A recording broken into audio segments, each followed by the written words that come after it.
Tom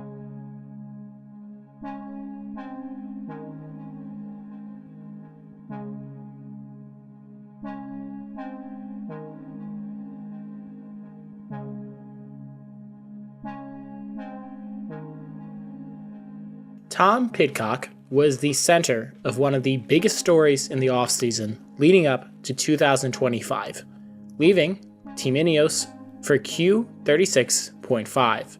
Olympic gold medalist Pidcock has immediately opened his account with his new team, racking up some early season wins. The young British star moving teams was huge because he clearly knows how to win, and win big, as we'll see in these 4 wins.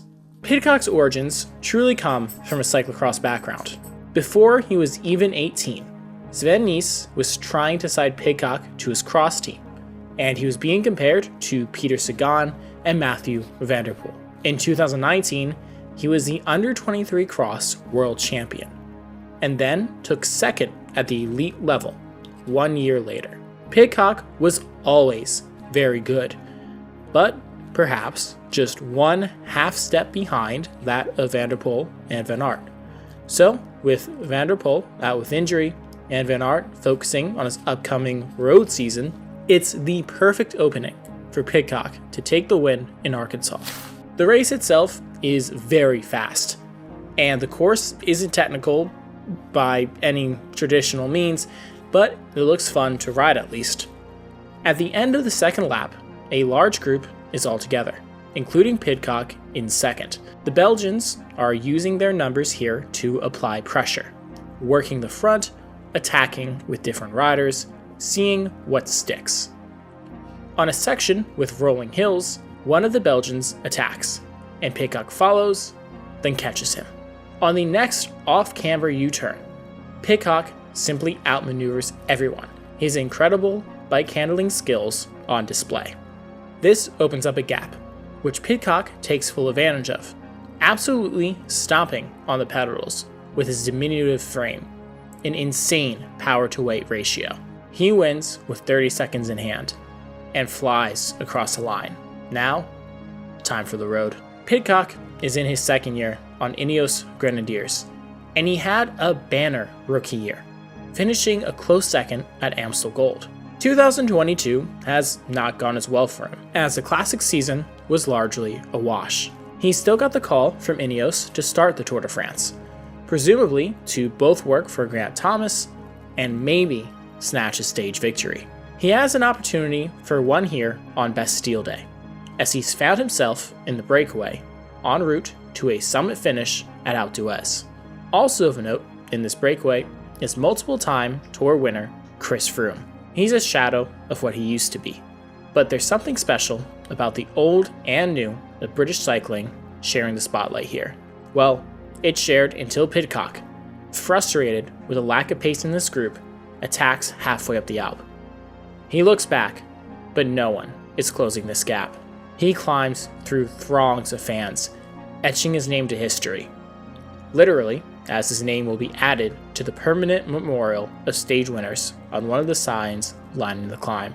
Pidcock also becomes the youngest rider to ever win on Alpe d'Huez. This also plants the seed in Pidcock's head that maybe, one day, he could race for the general classification here. For now though, Pidcock's success lies firmly in the one-day races. Here at Strade Bianche, he's finished 5th before, and is perfectly suited to this course profile of hills and gravel. The gap up to the leading breakaway at this point in the race is 3 minutes. With 45 kilometers to go, the race erupts into action as Pidcock surged ahead, leaving his fellow chasers behind. Determined to close the gap, he powered through the rolling terrain, and despite a few shaky moments on the gravel descent, his cross pedigree came through. By the 40-kilometer mark, he had successfully bridged to the breakaway, showcasing both his skill and relentless determination. Then came the decisive move. On Sector 9, Pidcock attacked. His acceleration was too much for DeMarchi, and in an instant, he was alone, powering into the final 20 kilometers. Behind, a chase group formed, keeping Pidcock's lead to a narrow 20 seconds. But disorganization among the pursuers played into Pidcock's hands, Hesitation and tactical battles disrupted their rhythm, giving him the perfect opportunity to extend his slender advantage. By Sector 11, his lead had dropped to 17 seconds as the chase gained momentum. Yet, despite the relentless pressure, Pidcock refused to yield, clinging to his advantage as the race approached its final phase. Into the final kilometers, tension hung in the air. The chasers played a desperate game of cat and mouse, but all eyes were on Pidcock. As he hit the steep, unforgiving stone slabs of the final climb, fans and commentators alike held their breath, willing him on. He pulled it off, flying into Siena, celebrating in the sunlight with a cheering crowd. Pidcock pulls off at least one big win a year, and 2024 was no different. We're at Amstel Gold, one of the Ardennes classics. Pidcock lost here in 2021 in a photo finish, and it's certainly in the back of his mind today. With 35 kilometers to go, Pidcock and a few others pulled clear. Behind them, Mathieu van der Poel found himself caught out. His team had missed the split, and he never looked likely to recover.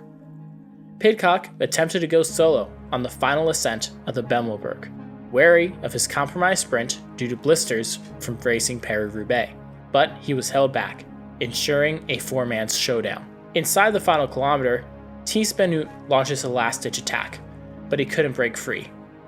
The sprint is taken up, unwittingly setting the stage for Pidcock. The Brit seized the opportunity, outpacing Mark Hirschi to claim victory. Quote, "When I went, and Thies and I were next to each other, I saw I was next to another Jumbo guy, and I was like, no, not again. But then I said, keep going, make a gap." There was no photo finish today. It's pretty big. I've been on the podium twice before, so it means a lot. I was going to say it's great to win for the second time, but that might create some controversy. So, Pidcock is successful and either cocky or arrogant. All we know is that there's a lot riding on his results for this upcoming season.